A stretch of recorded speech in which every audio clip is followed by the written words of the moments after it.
നിങ്ങൾക്കൊക്കെ പെരുന്നാളിന് കിട്ടിയ ബീഫൊക്കെ കഴിഞ്ഞോ? എൻ്റെത് കുറച്ചും കൂടെ ഉണ്ട് കേട്ടോ. ഞാൻ ഇന്ന് കുരുമുളക് ഇട്ടിട്ടാണ് ബീഫ് വരട്ടി ഇങ്ങനെ ഉണ്ടാക്കിയെടുത്താൽ ബീഫ് കഴിക്കാൻ നല്ല ടേസ്റ്റാണ്. അപ്പോൾ ഇത് ഉണ്ടാക്കാനെടുത്തപ്പോൾ ഒരുപാട് നെയ്യ് ഉണ്ട് കേട്ടോ.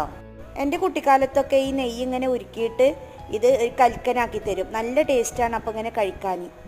അപ്പം ഞാനിന്നത് കുട്ടികൾക്ക് ഉണ്ടാക്കി കൊടുക്കട്ടെ എന്ന് വിചാരിച്ചു. വലിയ നല്ലതൊന്നുമല്ല, എന്നാലും കുട്ടികൾ ഇതിൻ്റെ രുചിയൊക്കെ ഒന്ന് അറിഞ്ഞോട്ടെ. അപ്പോൾ ഇത് നല്ലോണം കഴുകി വൃത്തിയാക്കിയതിന് ശേഷം ഒരു പഴയ ചട്ടിയിൽ ഇട്ട് കൊടുത്തിട്ട് ഇതാ ഇതുപോലെ ഇങ്ങനെ ഇളക്കിയെടുക്കണം. നല്ലോണം ഹൈ ഫ്ലെയിമിലിട്ട് ഇങ്ങനെ ഇളക്കിയെടുക്കുമ്പോൾ ഇതൊന്നും നെയ്യൊക്കെ ഇങ്ങനെ ഇറങ്ങി വരും. പിന്നെ അത് നന്നായിട്ട് മൊരിഞ്ഞ് വരും. ഇങ്ങനെ മൊരിഞ്ഞ് വരുമ്പോഴേ കുറച്ച് ഇതിലേക്ക് ഉപ്പിട്ട് കൊടുക്കണം. ഉപ്പിൻ്റെ ടേസ്റ്റ് ചെറുതായിട്ടൊന്നും ഉണ്ടാകുമ്പോൾ ഇത് കഴിക്കുമ്പോൾ നല്ല ടേസ്റ്റ് കണ്ട്. അതിലുള്ള നെയ്യൊക്കെ അതിൽ ഇറങ്ങി വന്നിട്ടുണ്ട്.